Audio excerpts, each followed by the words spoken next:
복숭아 나무와 총각. 옛날 어느 마을에 호기심 많은 두 총각이 살고 있었습니다.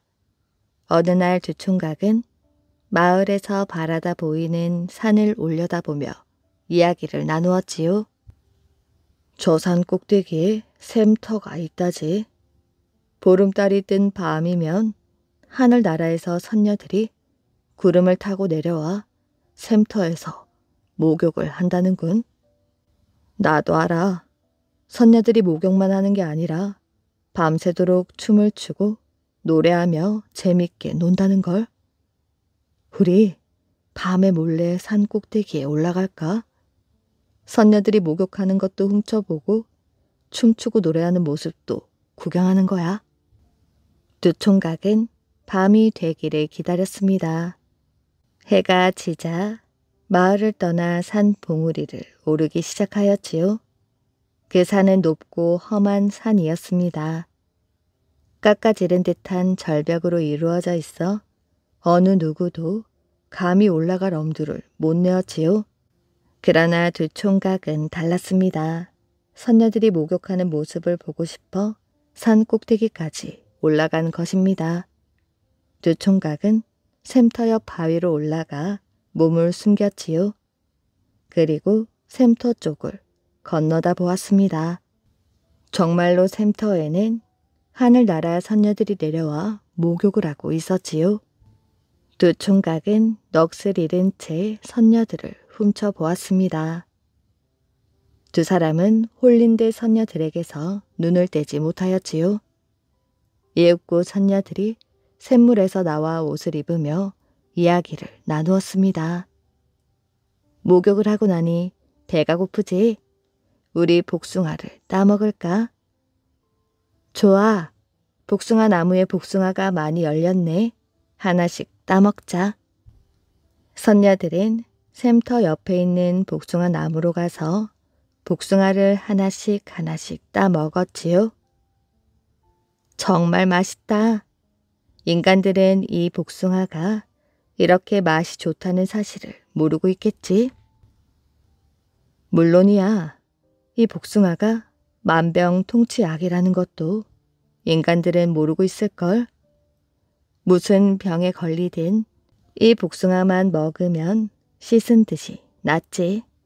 심지어는 평생 다리를 저는 병에 걸린 사람도 이 복숭아만 먹으면 마음껏 뛰어다닐 수가 있게 되지.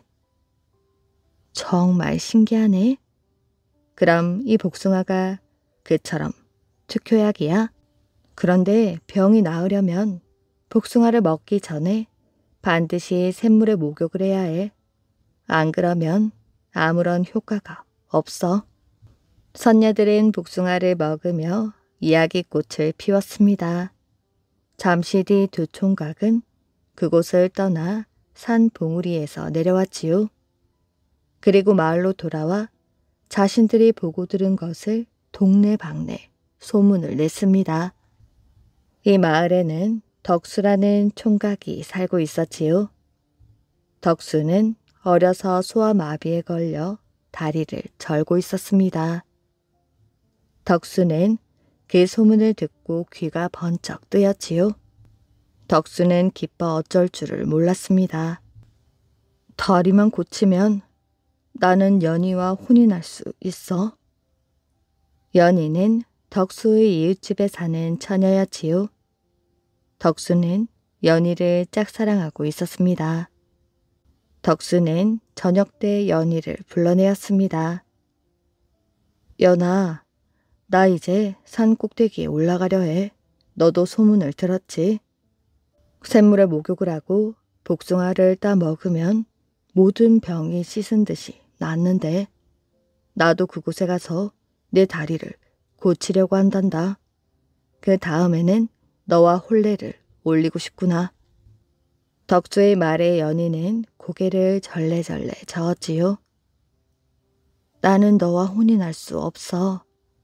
내일 모레 다른 남자와 약혼을 하기로 했단다. 뭐라고? 제발 하루만 기다려줘. 산에 다녀오면 내 병이 다 나으니 내 신부가 되어줘. 덕수는 끈질기게 졸랐지요. 그래서 결국 승낙을 얻어내었습니다. 덕수가 그동안 연희를 짝사랑하고 있었지만 실은 연희도 덕수를 좋아하고 있었습니다. 덕수는 신바람이 나서 산을 올라갔습니다. 높고 험했지만 조금도 힘이 들지 않았지요. 덕수는 드디어 산 꼭대기에 있는 샘터에 이르렀습니다. 옷을 훌훌 벗고 샘물로 들어갔지요. 그리고 온몸을 깨끗하게 씻었습니다. 목욕을 끝낸 뒤 덕수는 복숭아 나무로 다가갔지요. 복숭아가 주렁주렁 달려 있었습니다. 덕수는 그 가운데 가장 탐스럽게 익은 복숭아를 따려고 손을 뻗었지요. 그런데 복숭아가 나무 가지에서 떨어지지 않았습니다. 아무리 힘을 주어도 소용이 없었지요. 그런데 바로 그때 번개가 번쩍 하더니 천둥 소리가 울렸습니다. 덕수는 겁이 났지만 복숭아에서 손을 떼지 않았습니다. 덕수야, 복숭아에서 어서 손을 떼거라. 하늘에서 이런 목소리가 들려왔지요. 당신은 누구십니까? 나는 옥황상제이니라. 그 복숭아는 네가 따먹을 수 없으니 어서 손을 떼거라. 싫습니다. 저는 이 복숭아를 따먹고 병이 나아서 연희와 혼인을 해야 합니다. 그 복숭아는 착하게 산 사람들에게만 허락되는 것이다. 싫습니다. 저는 이 복숭아를 꼭 따먹을 것입니다. 고얀 놈, 끝까지 고집을 부리는 것이야. 화가 머리끝까지 난 옥황상제는 덕수에게 벼락을 내렸지요. 덕수는 벼락을 맞아 죽고 말았습니다. 그날부터 산 일대에는 며칠 동안 많은 비가 쏟아져 내렸지요. 때 아닌 홍수로 마을이 떠내려가고 말았습니다. 그뿐만이 아니라 산 꼭대기에 있던 복숭아 나무는 개 복숭아만 열리게 되었습니다. 그리고 선녀들이 목욕을 하던 샘터도 흙으로 메워져 버렸다고 합니다. 할머니의 낚시 바늘. 아주 오랜 옛날 뉴질랜드에 마우이라는 사람이 살고 있었습니다. 마우이는 세 형제 가운데 막내였는데 형들은 언제나 동생을 무시하고 구박하였지요. 함께 낚시를 가서도 동생에게는 바늘을 주지 않고 맨손으로 물고기를 잡게 했습니다. 마우이는 화가 났지만 형들이 하라는 대로 하였지요. 삼형제에게는 할머니가 한 분 있었습니다. 할머니는 나이가 너무 많아 혼자서는 움직일 수가 없었지요. 원래는 삼형제가 번갈아 가며 식사를 가져다 드리고 심부름도 해야 하는데 형들은 마우이에게 자기들의 일까지 시켰습니다. 하루는 마우이가 식사를 챙겨 갔는데 할머니가 매우 위독한 상태였습니다. 깜짝 놀란 마우이가 형들을 불러오려고 하자 할머니는 그럴 필요가 없다며 마우이의 손을 잡고 이렇게 말하였지요. 지금까지 나를 돌보아주어 고맙구나. 내가 죽으면 내 뼈로 낚시 바늘을 만들거라. 반드시 좋은 일이 생길 거야. 이 말을 남기고 할머니는 숨을 거두고 말았습니다. 마우이는 마음이 편하지는 않았지만 할머니의 유언대로 따르기로 하였지요. 그는 할머니의 주검을 밖으로 내놓았습니다. 마우이는 턱뼈를 깎아 낚시 바늘을 만들었지요. 그리고 형들이 있는 곳으로 돌아갔습니다. 형들은 마침 낚시를 가려던 참이었지요. 마우이도 따라가겠다고 했지만 형들은 평소처럼 마우이를 데리고 가려 하지 않았습니다. 마우이는 형들 몰래 배에 숨어들었지요. 바다 한가운데에 이르자 그제야 형들은 마우이를 알아보았습니다. 형들은 짜증이 났지만 어쩔 수가 없었지요. 화가 난 형들은 마우이에게 미끼를 나누어 주지 않았습니다. 마우이는 궁리를 하다가 자기 코를 주먹으로 3개 때렸지요. 마우이는 할머니의 낚시 바늘에 코피를 묻혀 바닥에 던졌지요. 형들은 물고기를 몇 마리 낚았지만 마우이의 낚시 바늘은 꼼짝도 하지 않았습니다. 형들은 미끼도 나누어 주지 않으면서 마우이가 낚시를 못한다고 놀려댔지요. 마우이는 아무 대꾸도 하지 않고 낚싯줄만 보았습니다. 얼마 뒤 마우이의 낚싯줄이 심하게 흔들렸습니다. 뭔가 거대한 것이 바늘에 걸려든 듯 하였지요. 옆에서 마우이를 놀리던 형들도 깜짝 놀라 함께 있는 힘을 다해 낚싯줄을 끌어올렸습니다. 그런데 그것은 고래나 상어가 아니었지요. 놀랍게도 그것은 거대한 섬이었습니다. 수면 가까이 끌려온 섬은 여전히 요동을 치고 있었지요. 형들은 너무 놀라 입을 떡 하고 벌리고 있다가 요동치는 섬의 기세에 놀라 바다로 뛰어들었습니다. 그러나 마우이는 끝까지 포기하지 않았지요. 젖먹던 힘까지 발휘해 섬을 망 속에 넣었습니다. 마우이가 힘들게 낚은 섬이 지금의 뉴질랜드 북섬이라고 합니다. 마우이는 그곳의 왕이 되었고 마오리족의 조상이 되었지요. 지금도 뉴질랜드 사람들은 그 섬을 마우이의 섬이라고 부른다고 합니다. 그럼 할머니의 낚시 바늘은 어떻게 되었을까요? 할머니의 낚시 바늘은 하늘로 올라가 버렸습니다. 아직도 그 낚시 바늘을 볼 수 있습니다. 여름과 가을 하늘을 바라보면 반짝이는 S자 모양의 별자리를 볼 수 있는데 그것이 마우이가 섬을 낚을 때 쓴 낚시 바늘이라고 합니다. 지금은 전갈자리라 부른답니다. 불국사와 석굴암. 신라 신문왕 때에 모량리라는 동네에 가난한 여인이 살고 있었습니다. 그 여인에게는 아들이 있었는데 머리는 크고 이마는 평평한 것이 마치 성과 같아서 이름을 대성이라 지었지요. 대성은 집이 가난하여 부잣집에서 품팔이를 했습니다. 그리고 그 집에서 조금 나누어 준 땅에 곡식을 심어 그것으로 먹고 살 수 있었지요.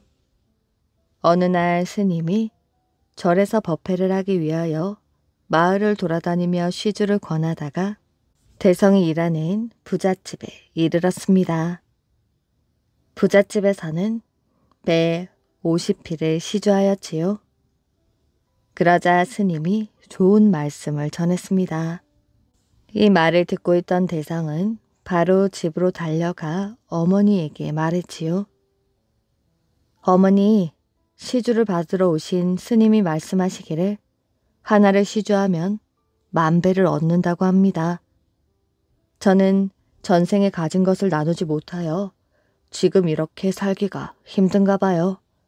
지금 또 시주를 하지 않으면 다음 생에는 더더욱 어려워질 테니 우리 땅을 절에 시주하여 후세의 보답을 기다려볼까 합니다. 그리하려무나. 결국 대성인의 가족은 스님을 찾아가 밭을 절에 시주하겠다고 했습니다. 그런데 그 일이 있고 얼마 지나지 않아 대성이 죽고 말았지요. 그런데 대성이 죽은 날 밤 신라의 재상 김문랑의 집에 하늘의 외침이 들렸습니다. 모량리의 대성이란 아이를 지금 너희 집에 맡기겠다. 집안 사람들은 이 소리를 듣고 매우 놀랐습니다. 며칠 뒤 김문량은 모량리에 대성이라는 사람이 있는지 알아보게 하였지요. 대감마님, 모량리에 가보니 정말 김대성이란 사람이 살았다고 합니다. 살았다니, 그럼 그자가 지금은 그곳에 없다는 말인가? 예, 며칠 전 밤에 세상을 떠났다고 합니다. 그런데 그자가 죽은 시각이 하늘에서 큰 소리가 들리던 때와 같이 뭡니까? 김문량은 하인의 말을 듣고는 참으로 괴이한 일이라 생각했습니다. 그런 일이 있은 뒤 김문량의 집에 경사스러운 일이 생겼지요. 아내가 건강한 아들을 낳은 것입니다. 마님, 건강한 아들입니다. 그런데 아이가 왼손을 오므리고 펴지를 않습니다. 아이는 이래 만에 손을 펼쳤습니다. 그런데 아기의 손에는 대성이라는 두 자를 새긴 금으로 된 대쪽이 꼭 쥐어져 있었지요. 여보, 이 아이는 하늘에서 보낸 아이인 것 같소. 그러니 하늘의 뜻에 따라 아이 이름을 대성이라 짓도록 합시다. 모량리에 대성이란 아이의 어머니가 살고 있다고 하던데 그분도 모셔와 편히 살도록 하는 것이 좋겠어요. 김문량은 모량리로 사람을 보내어 대성의 또 다른 어머니를 모셔와 함께 살았지요. 어느덧 청년이 된 대성은 사냥을 좋아했습니다. 하루는 산에 올라 곰 한 마리를 사냥한 다음 산 밑 마을에서 하룻밤을 묵었지요. 그날 밤 대성은 꿈을 꾸었습니다. 대성의 꿈에 낮에 잡은 곰이 귀신이 되어 나타났지요. 대성은 너무 무서워 용서를 해달라고 빌었습니다. 그러자 곰이 말하였지요. 날 위해 절을 지어줄 수 있느냐? 그러겠습니다. 꼭 그리할게요. 그 꿈을 꾼 뒤 대성은 다시는 사냥을 하지 않았습니다. 그리고 곰을 잡았던 자리에 장수사라는 절을 지었지요. 절을 지으면서 대성은 많은 생각을 했습니다. 그동안의 생활을 뉘우치고 자비로운 마음을 키워갔지요. 대성의 자비심은 부모님을 생각하는 마음에도 가득했습니다. 대성은 부모님을 위해 절을 지어야겠다고 생각하였지요. 대성에게는 부모님이 한 분이 아니었습니다. 그래서 현생의 부모님을 위해 불국사를 짓고 전생의 부모를 위해서는 석불사를 지었다고 합니다. 을파소 이야기. 옛 고구려에 을파소라는 귀족이 살고 있었습니다. 그는 공부하는 것을 너무도 좋아해서 귀중한 책을 구할 수 있다면 천리길도 마다하지 않았지요. 을파소가 나라 곳곳을 여행하던 중이었습니다. 고갯길을 오르던 을파소는 스스로 목숨을 끊으려는 한 농부를 보았지요. 아니 이게 무슨 짓이오?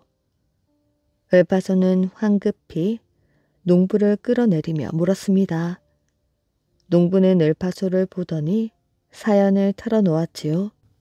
저는 아랫마을에 사는 농사꾼입니다.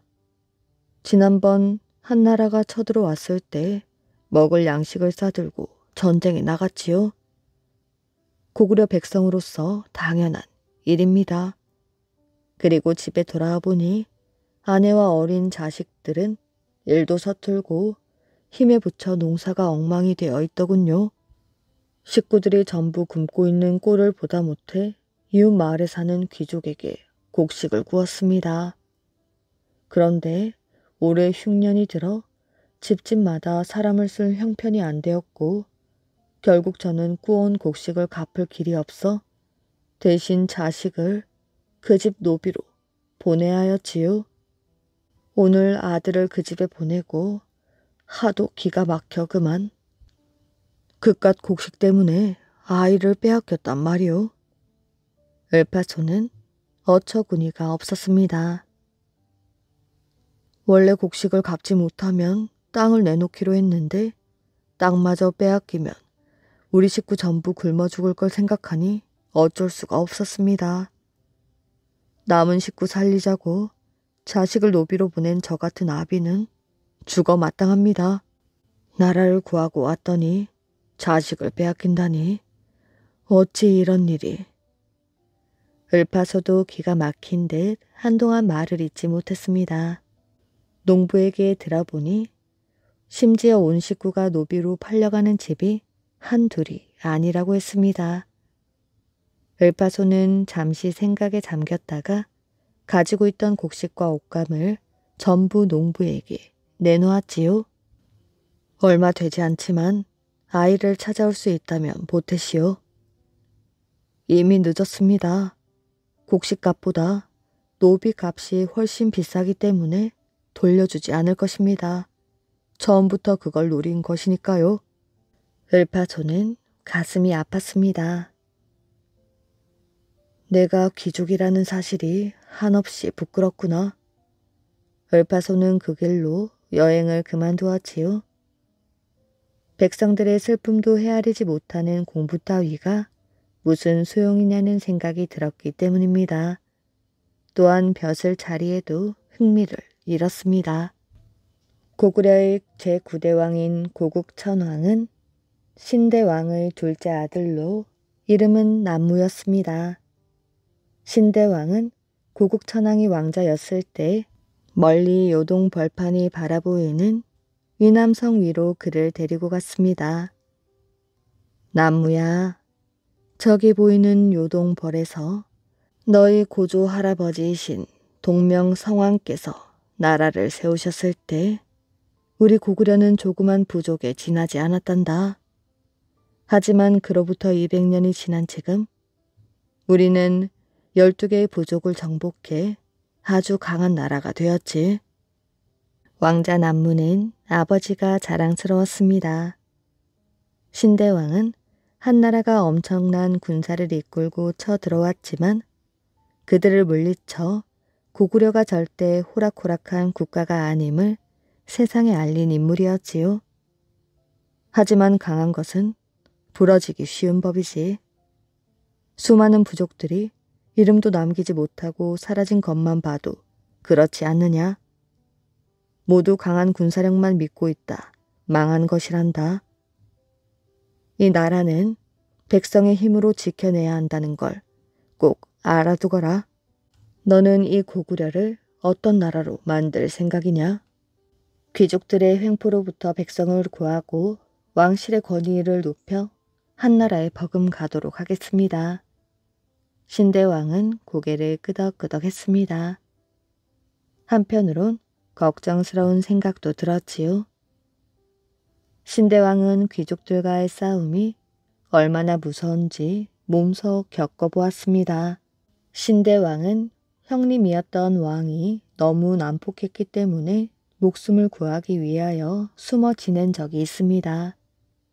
그러던 어느 날 신대왕은 귀족들의 손에 이끌려 국내성으로 돌아왔지요. 귀족들은 이미 형인 왕을 죽인 뒤 그를 찾아내 왕위에 올린 것입니다. 이렇게 왕이 된 신대왕은 귀족들에게 감히 대들 수가 없었지요.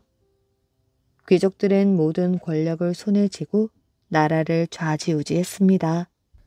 신대왕에게는 5 왕자가 있었지요. 그중 둘째인 남무가 가장 용감하고 지혜롭고 인정이 많았습니다. 신대왕은 둘째 남무에게 왕위를 물려주기로 마음먹었지요. 한나라의 세력이 하루가 다르게 커지고 있었기 때문에 임금을 중심으로 백성들이 똘똘 뭉쳐야만 살아남을 수가 있었습니다. 그렇게 되기 위해서는 강한 왕이 필요하였지요.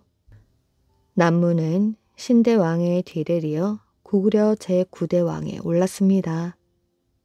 신대왕의 기대대로 고국천왕은 왕위에 오른 뒤 한나라의 침임을 물리치는 한편 백성들을 못살게 굴던 귀족들과 맞붙어 이김으로써 그들의 기세를 한풀 꺾어 놓았습니다. 하지만 고국천왕은 오히려 고민에 빠지게 되었지요.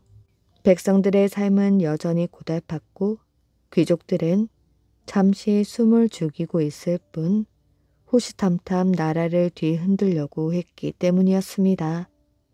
여러 날을 생각한 고국천왕은 명령을 내렸지요. 썩은 벼슬 아치들을 바로잡기 위해서는 실력이 있는 사람을 가려서 제대로 뽑아야 한다. 그러니 백성들을 잘 다스릴 지혜로운 인재인데도 벼슬 자리에 오르지 못한 사람을 추천하도록 하라. 하지만 신하들은 왕의 명령을 달가워하지 않았습니다. 귀족들로서는 자신들의 특권을 빼앗길까 두려워했던 것이었지요. 함부로 우리의 뜻을 거스르지 않을 만한 사람으로 찾아보자. 귀족들은 의논 끝에 같은 귀족 가문이면서도 학식도 높고 사람들에게 존경을 받는 인물인 안류를 추천했습니다. 안류는 왕의 부름을 받고 국내성으로 향하였지요. 하지만 귀족들의 바람과는 달리 안류와 왕의 만남은 불행의 시작이 되었고 백성과 고구려에게는 희망의 시작이었습니다. 안류가 고국 천왕을 찾아가 말했습니다. 저 대신 세상에서 가장 지혜로운 사람을 추천하겠습니다. 그는 진심으로 백성을 사랑하는 임금을 기다리고 있습니다. 그의 이름이 무엇이냐? 을파소라고 합니다. 지난 봄 안류는 서둘러 서쪽으로 향하였지요. 소문으로만 듣던 지혜로운 사람을 만나 여러 가지 이야기를 나누고 싶었기 때문이었습니다. 안류는 압록강 하류가 있는 서해 바다가 보이는 작은 고을에 도착하였지요. 하지만 농가 몇 채가 모여있는 한가로운 마을은 무슨 일인지 텅텅 비어 있었습니다. 다행히 한 아이가 등에 동생을 업고 어르고 있는 게 보였지요. 얘야, 이 마을에 지혜로운 어른 한 분이 계신다는 소문을 들었는데 혹 아느냐? 아마 저희 스승님이 가장 지혜로울 것입니다. 그럼 네 스승님은 어디에 계시느냐? 지금은 바쁜 철입니다. 사람들은 모두 저 너머들에서 일하고 있는데 스승님께서도 거기 계십니다. 안류는 아이가 가리킨 방향으로 발걸음을 옮겼지요. 아이는 스승의 이름이 을파소라 했습니다. 얼마쯤 가보니 마을 너머에 잘 정돈된 밭이 보였습니다. 그런데 이곳 사람들은 다른 고을 사람들과 달랐지요. 아직 봄이라고 하지만 쌀쌀한 기운이 남아 있었는데 사람들이 들판 한가운데 모여 누군가의 이야기를 듣고 있었습니다. 안류는 가만히 사람들 뒤에 서서 그 이야기를 귀담아 듣고 있었지요. 을파소는 씨 곡식을 담은 바가지를 보여주며 말했습니다. 씨앗에는 살아있는 씨앗과 죽은 씨앗이 있습니다. 똑같이 땅에 뿌린다면 죽은 씨앗은 싹이 나지 않을 것이니 괜히 밥만 낭비하게 되는 것이지요. 죽은 씨앗과 살아있는 씨앗을 어찌 쉽게 구별할 수 있을까요? 사람들은 고개를 흔들었습니다. 을파소는 물이 반쯤 담긴 커다란 그릇을 가져오더니 그곳에다 씨 곡식을 전부 부었습니다. 이렇게 물속에 담가보면 살아있는 씨앗은 가라앉고 죽은 씨앗은 물 위로 떠오릅니다. 가만히 그를 지켜보던 안류가 고개를 끄덕끄덕 하였지요.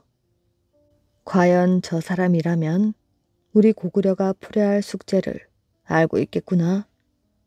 조용한 시골 마을은 느닷없이 나타난 관리와 화려한 수레 때문에 소란스러워졌습니다. 임금님이 직접 보낸 수레라고 하던데 누굴 데려가려나 봐. 수레가 멈춘 곳은 낡은 오두막 앞이었지요. 아니 저 집은 스승님 집이잖아. 을파소가 밖으로 나오자 제법 높은 관리가 정중하게 말했습니다. 저는 임금님이 보낸 관리입니다. 을파소 선생이십니까? 그렇소만 나 같은 촌사람에게 무슨 볼일이 있으신가요? 임금님께서 모셔오라고 하셨습니다. 이 옷으로 갈아입으신 뒤 저 수레를 타고 저희와 함께 궁궐로 가시면 됩니다. 관리가 내민 보따리에는 화려한 장식의 비단옷이 나왔습니다. 하지만 을파소는 고개를 돌렸지요. 나에겐 기와집보다 작을지 모르나 내 분수에 맞는 집이 있어. 비단옷보다 눈부시지 않으나 편안한 삼배옷이 있어. 그것들은 내게 필요한 물건이 아니오. 다들 돌아가시오. 엘파소는 그렇게 말하고 안으로 들어가 버렸습니다. 한편 궁궐에 있던 고국천왕은 그 소식을 듣고 크게 놀랐습니다. 처음 안류의 추천을 받았을 때에는 조금 미심쩍었던 고국천왕의 마음이 설레이기 시작하였지요. 며칠 후 그 마을에는 또다시 사람들이 찾아왔습니다. 하지만 지난번과 다르게 요란하지 않고 공손하였지요. 다시 찾아온 관리는 매우 조심스레 말했습니다. 임금님께서 을파소 선생을 하찮은 재물 따위로 데려갈 수 있다고 생각했던 데 대해 사과를 드린다고 하셨습니다. 관리가 간곡하게 말하였지요. 임금님께서는 군사력이 몇 배는 더 강한 한나라도 꺾으신 분입니다. 또한 분수를 모르고 날뛰던 귀족들의 반란도 단칼에 잠재우신 분이시지요. 하지만 단 한 가지만은 이루지 못하셨습니다. 백성을 이해하고 백성을 위해 일할 사람을 만나지 못한 것이지요. 그런데 을파소 선생께선 귀족의 신분이면서도 백성과 함께 살아오신 분입니다. 선생보다 더 백성을 잘 알고 백성을 위해 일을 하실 분이 있다면 제게 말씀해 주십시오. 그렇다면 임금님께 그분을 청구하는 것으로 제 할 일을 대신하겠습니다. 하지만 다른 분이 없다면 저와 함께 궁궐로 가주십시오. 을파소의 얼굴에 미소가 머물렀지요. 이렇게 해서 을파소는 시골 농부에서 조정의 대신인 중의 대부에 오르게 되었습니다. 뿐만 아니라 우태라는 귀족 자기를 받았지요. 우태는 부족장에게나 주는 매우 높은 자기였습니다. 을파소가 국내성에 들어온 지 며칠이 지났지만 다른 대신들과는 이야기 한번 제대로 나누지 못했습니다. 모두들 을파소만 나타나면 슬슬 자리를 피했기 때문이었지요. 성 안의 대신들 모두 을파소를 좋아하지 않았습니다. 그러던 어느 날 을파소의 집에 궁궐에서 보낸 심부름꾼이 찾아오게 되었지요. 날이 내일 임금님께서 모든 대신들과 나랏일을 의논할 예정이니 미리 준비하고 궁궐로 들어오라 하십니다. 회의는 며칠 더 있다 열릴 줄 알았는데 갑작스레 날짜가 바뀐 것입니다. 갑작스레 시간이 당겨졌기 때문에 밤새도록 준비해야 하였지요. 을파소는 부지런히 먹을 갈아 나무에 글을 썼습니다. 당시에는 종이가 없어 나무에다 써서 일렬로 묶어 사용했었는데 이것을 목간이라 불렀지요. 밤새도록 준비한 목간은 혼자 들고 다니기 벅찰 만큼 많았지만 을파소는 목간들을 한 아름 안고 불이 나게 궁궐로 향했습니다. 그런데 어찌된 일인지 궁궐 안은 텅 비어 있었지요. 을파소가 지나가는 시종을 불러 물었습니다. 왜 여기에 사람이 아무도 없는 것이냐? 나으리 여기 계시면 어찌합니까? 임금님께서 모든 대신들을 데리고 사냥대회를 연다고 들판으로 나가셨습니다. 을파소는 그제야 짐작하였지요. 속았구나. 어쩐지 너무 갑작스럽다 했구나. 물론 이런 일은 처음이 아니었지요. 며칠 뒤 을파소는 혼자 고국천왕을 찾았습니다. 전하, 저는 중의 대부란 직책을 감당하기 어렵습니다. 보따리를 싸서 옛집으로 돌아가 다시 농사를 지으며 살겠습니다. 왕은 그 말에 깜짝 놀랐지요. 다른 귀족들에게 어떤 대접을 받고 있는지 잘 알고 있었습니다. 왕은 자신을 도와 고구려를 새로운 나라로 만들 절대적인 힘을 을파소에게 주어야 하였지요. 내 마음과 자네 마음이 이젠 하나일세. 자네 뜻대로 해보게나. 을파소는 어리둥절하였지요. 내 말 뜻을 못 알아듣다니 천하의 지혜로운 사람이란 소문도 다 거짓이었구먼. 왕은 을파소에게 다가가 그의 어깨를 감싸 안으며 말했습니다. 어서 일어나시오. 위대한 고구려의 국상이여. 국상은 왕으로부터 엄청난 권력을 받는 자리였습니다. 아무리 힘센 귀족도 그 앞에 무릎 꿇어야 하고 아무리 대단한 왕족일지라 할지라도 그 명령에 따라야 하는 자리입니다. 고구려의 국상은 작은 왕이나 다름없었지요. 그 소식에 궁궐안은 발칵 뒤집혔습니다. 귀족들은 우르르 국내성으로 몰려갔지요. 명령을 거두어 주시옵소서. 을파소가 국상이라니요. 그가 무슨 공을 세웠다고 그런 자리에 올리시는 것입니까? 하지만 고국천왕은 단호했습니다. 더 이상 말하지 말라. 지위가 높든 낮든 만에 하나 국상에게 복종하지 않는 자는 내가 친히 죽음으로 다스릴 것이다. 을파소가 국상에 오른 지 몇 달 뒤 사람들은 나랏일이 전과 다르게 공평하게 처리되고 있다는 사실을 깨달았습니다. 관리들은 누구나 열심히 일하면 상을 받을 수 있다는 사실을 알았지요. 그리고 무엇보다도 귀족들은 함부로 백성들을 못살게 굴지 못했습니다. 백성들은 무척 기뻐하였지요. 백성들뿐만 아니라 을파소를 미워하던 귀족들도 하나둘씩 마음을 열기 시작했습니다. 그들은 진심으로 을파소를 인정하게 되었지요. 고국천왕은 너무 기쁜 나머지 을파소를 천거한 안류를 불렀습니다. 고국천왕은 즉석에서 안류를 대사자라는 높은 벼슬에 앉혔습니다. 을파소가 국상의 자리에 오른 뒤 고구려는 매우 평온했습니다. 그런데 어느 여름날 느닷없이 서리가 내렸지요. 나라에 흉년이 들면 늘 창고를 열어 곡식을 나눠주는 정통이 있었습니다. 그러나 그것으로는 백성들의 배고픔을 막기 어려웠지요. 을파소의 얼굴에는 시름이 가득했습니다. 나라 안에 곡식이 가득하지만 그 곡식은 함부로 알 수 없었지요. 나라의 살림을 해야 하고 혹시라도 전쟁이 일어나면 나라를 지켜야 할 귀중한 곡식이었기 때문이었습니다. 궁궐로 돌아온 을파소는 고민에 빠졌지요.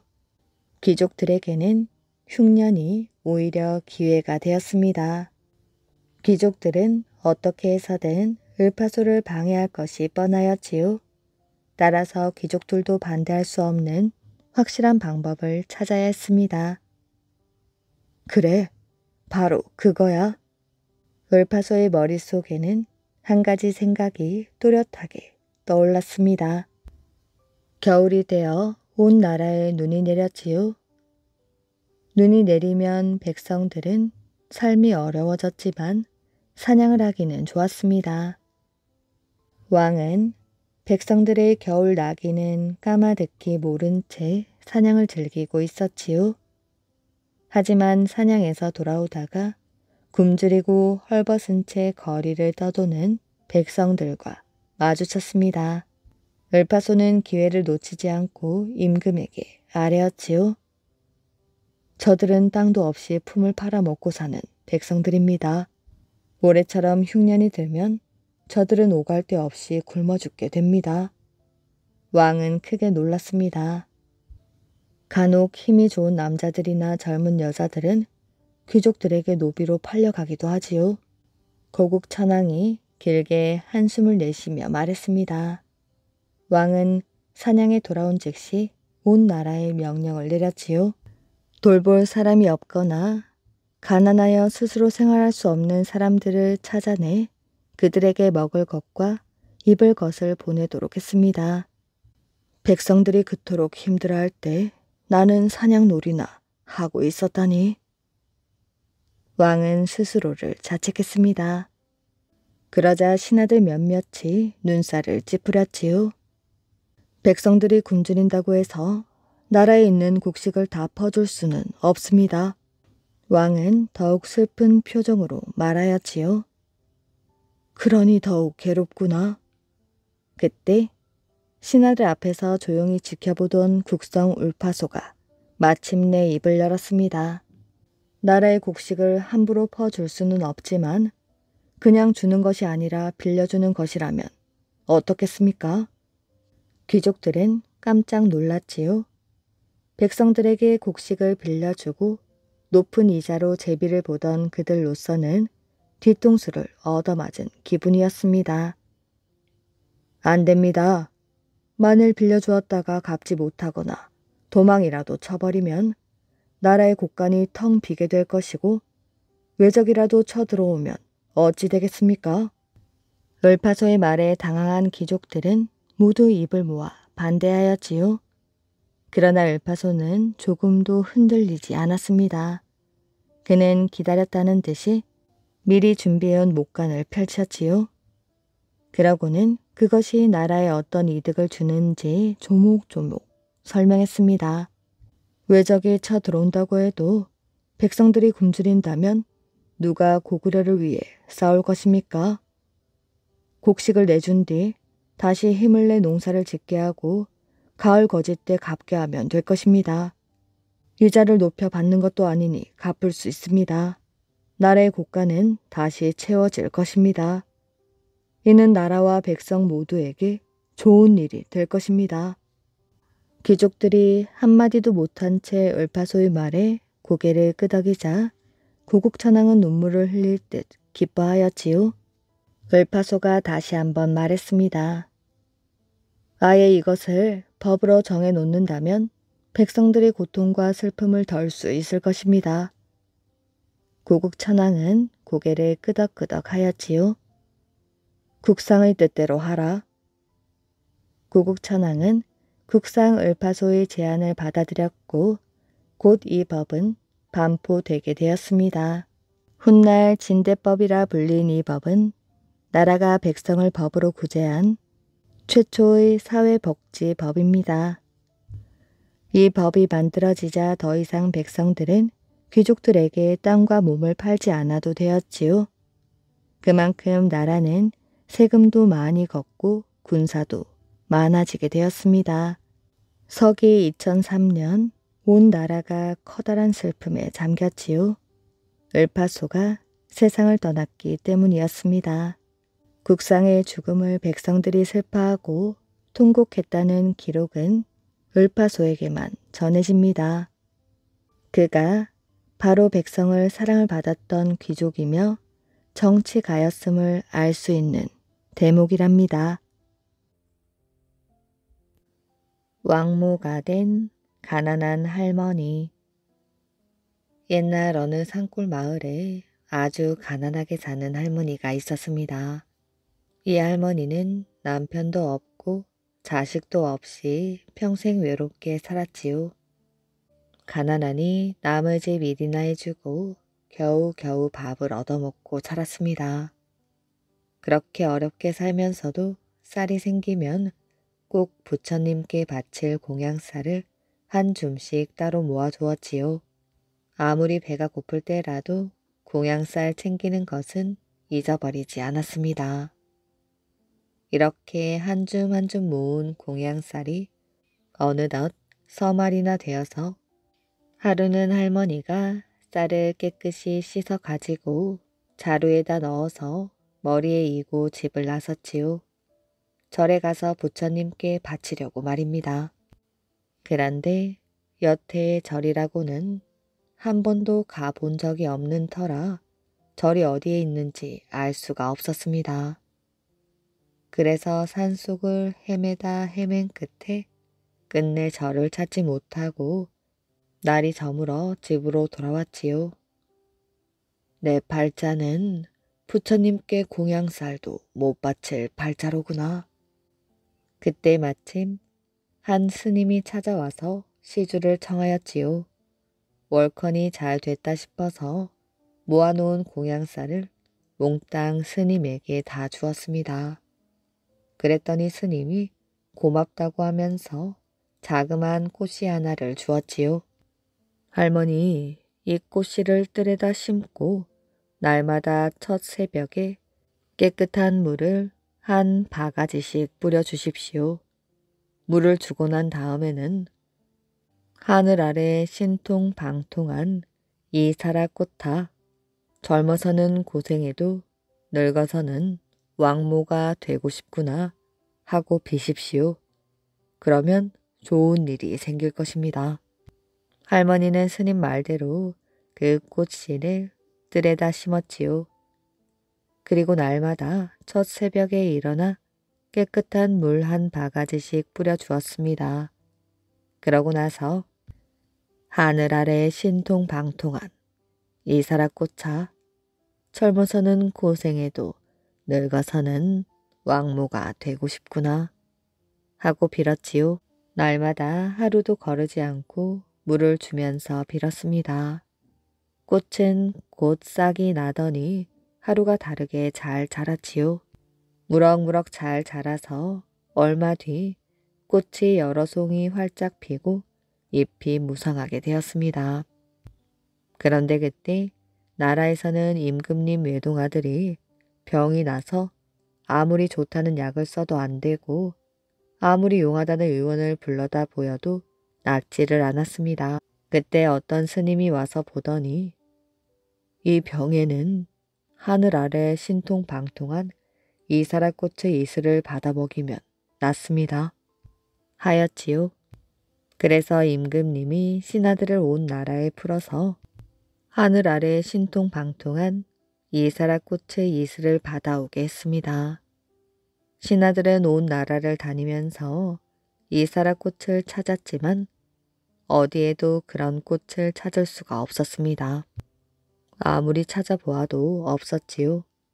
그런데 하루는 한 신하가 어느 산골 마을을 지나다 보니 다 쓰러져 가는 오두막집에서 웬 할머니가 꽃에 물을 주면서 빌었지요. 하늘 아래 신통방통한 이 사라꽃아, 젊어서는 고생해도 늙어서는 왕모가 되고 싶구나 한단 말이지요. 옳다구나 하고 할머니에게 그 꽃에 맺힌 이슬을 받아달라고 하였습니다. 할머니는 얼른 꽃에 맺힌 이슬을 받아서 작은 병에 넣어 주었지요. 신하가 이슬을 가지고 임금님에게 돌아가 왕자에게 먹였더니 신통하게도 왕자는 병이 씻은 듯이 나아서 벌떡 일어났습니다. 임금님은 할머니를 고맙게 여겨 대궐로 불러다가 왕자 유모로 삼았지요. 왕자는 나중에 아버지에게 임금 자리를 물려받아 새 임금이 되었답니다. 그러니 날마다 꽃에 핀 것처럼 꼭 그대로 되었지요. 친구를 잃은 사람. 옛날 어느 마을에 박씨성을 가진 사람과 병씨성을 가진 사람이 있었습니다. 그들은 가난하였지만 서로 도우며 살고 있었지요. 그러던 어느 해 예전에 없던 흉년이 들었습니다. 아버지, 배고파요. 박서방과 병서방은 배고파하는 아이들을 보면서 가슴이 아팠지요. 두 사람이 나무 밑에 마주 앉았습니다. 여보게 병서방, 이렇게 굶어 죽을 수는 없지 않은가? 자네 말이 옳네. 우리 살 방법을 찾아보세. 다음날 둘은 가족을 데리고 길을 떠났습니다. 얼마쯤 갔을 때 두 갈래 길이 나왔지요. 우리 여기서 헤어지세. 빌어 먹어도 입이 적어야 낫지 않겠나? 박서방은 병서방의 손을 꼭 잡았습니다. 옳은 말이네. 누구든 먼저 좋은 곳을 찾아 잘 살게 되면 다시 모여서 살아보세. 그럼 당연하지. 우리 우정이 어디 가겠나? 병서방은 서쪽으로, 박서방은 북쪽으로 길을 떠났습니다. 두 사람은 자꾸 뒤를 돌아보았지요. 병서방은 산 비탈을 돌아 산을 넘고 들을 지났습니다. 며칠을 걷고 걸어서 서해 바닷가에 도착하였지요. 작은 섬으로 건너가서 땅을 일구고 농사를 지어야겠어. 병서방은 배를 타고 작은 섬으로 건너갔습니다. 병서방은 해마다 풍년이 들어서 형편이 좋아졌습니다. 몇 년 후 병서방은 남 부럽지 않게 살게 되었지요. 그런데 형편이 나아지면 나아질수록 병서방의 마음도 변했습니다. 자그마한 재물이 생기더라도 눈을 부릅뜨고 곳간에 쌓아두었습니다. 사람들은 그런 병서방에게 병깍쟁이란 별명을 지어 불렀지요. 어느 해 가을 병서방의 큰 아들 결혼식이 있었습니다. 잔치 준비를 하느라 온 집안이 떠들썩하였지요. 잔칫날 쓸 술엔 큰 항아리에 담궈 갈대밭 속에 묻어두었습니다. 병서방은 흐뭇하게 웃으며 술이 있기를 기다렸지요. 잔칫날이 가까워지자 병서방은 갈대밭으로 가보았습니다. 시큼한 술 냄새가 가득하구나. 항아리를 들여다본 병서방은 독에 빠져있는 뱀을 보고 화들짝 놀라서 뒤로 넘어져 버렸지요.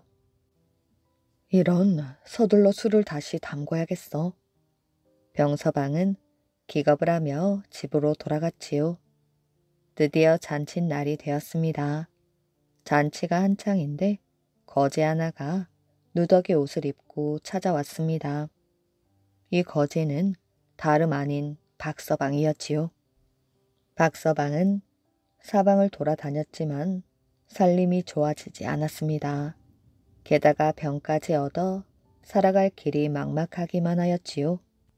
박서방은 산골에 살면서 병서방과 사이좋게 지냈던 일을 떠올렸습니다.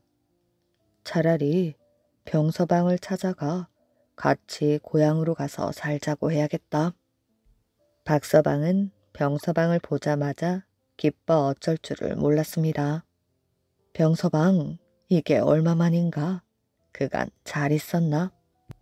그런데 병서방은 대답도 않고 손님들과 술만 마셨습니다. 여보게 병서방, 날쌔. 박서방이라네. 박서방은 자신이 너무 말라서 못 알아보는 것이라 생각했습니다. 박서방이 누구란 말인가? 별 이상한 사람 다 보겠구먼. 박서방은 기가 막혔지요. 잘 살게 되면 서로 도우며 사이좋게 지내기로 하지 않았나? 박서방은 병서방에게 몹시 화가 났습니다. 하지만 기운이 없어 더 이상 따질 수도 없었지요. 여보게, 정 그렇다면 목이 말라 그러니 막걸리나 한 사발 먹고 가게 해주게. 병서방은 귀찮다는 듯이 박서방을 흘겨보았습니다. 지금 술이 없으니 저기 갈대밭에 가면 새 술 항아리가 있을 걸세. 어서 가보게. 그 말을 들은 박서방은 갈대밭으로 가보았습니다. 술 냄새가 코를 찔렀지요. 그래도 나에게 새 술을 이렇게 넉넉하게 주다니. 기분이 좋아진 박서방은 술 항아리를 열어보았습니다. 아이고, 이게 뭐야? 박서방은 술 항아리에 빠진 뱀을 보고 눈을 번쩍 떴습니다. 화가 난 박서방은 병서방을 찾아갔지요. 이런 못된 사람이 있나? 뱀이 빠져 죽은 술을 마시라고 준단 말인가? 자네 같은 사람들을 위해 만든 술인데 안 먹겠다면 할 수 없지. 병서방은 박서방에게 술을 한 잔도 주지 않았습니다. 박서방은 병서방의 집을 나와 갈대밭을 지나게 되었지요. 마침 갈대밭에 술 항아리가 눈에 띄었습니다. 에라, 모르겠다. 박서방은 술 항아리를 열고 술을 벌컥벌컥 마셨습니다. 술에 취한 박서방은 그 자리에 쓰러지고 말았지요. 다음날 병서방은 갈대밭에 술이 어떻게 되었나 슬그머니 가보았습니다. 아니, 이 사람이 갈대밭에서 박서방이 코를 드르렁 골며 잠을 자고 있었지요. 박서방에게 가까이 다가간 병서방은 더욱 깜짝 놀랐습니다. 바짝 마르고 금방이라도 죽을 것 같았던 박서방이 하룻밤 사이에 달라져 있었지요. 얼굴 색도 좋아지고 살도 쪄서 아팠던 사람 같지 않았습니다. 건강해진 박서방을 보니 병서방의 마음도 바뀌었지요. 일손이 부족했던 병서방은 박서방을 집에 붙잡아 놓고 일을 시키고 싶었습니다. 박서방, 어서 일어나 보게. 얼마 후 박서방은 기지개를 켜며 눈을 번쩍 떴습니다. 여보게, 어제는 내가 정말 미안했네. 우리 집에 가서 푹 쉬고 가게. 가족들도 데리고 와서 함께 살도록 하게. 박서방은 병서방의 말에 섭섭했던 마음이 사라졌습니다. 날이 갈수록 박서방의 몸은 좋아졌지요. 그런데 어찌 된 일인지 병서방은 그날부터 시름시름 앓기 시작했습니다. 그리고 며칠 후 병서방의 병은 온 집안 식구들에게 퍼져 온 식구가 죽게 되었지요. 친구를 잃은 박서방은 너무나 슬펐습니다. 재산이 많으면 무슨 소용이 있단 말인가. 못 살았지만 고향에서 오순도순 살았던 때가 좋았지. 그때가 정말 그립구나. 이야기 재미있게 잘 들으셨나요? 오늘의 이야기는 여기까지입니다. 오늘도 이야기를 들어주셔서 정말 감사합니다. 오늘도 편안한 밤 되시길 바랍니다.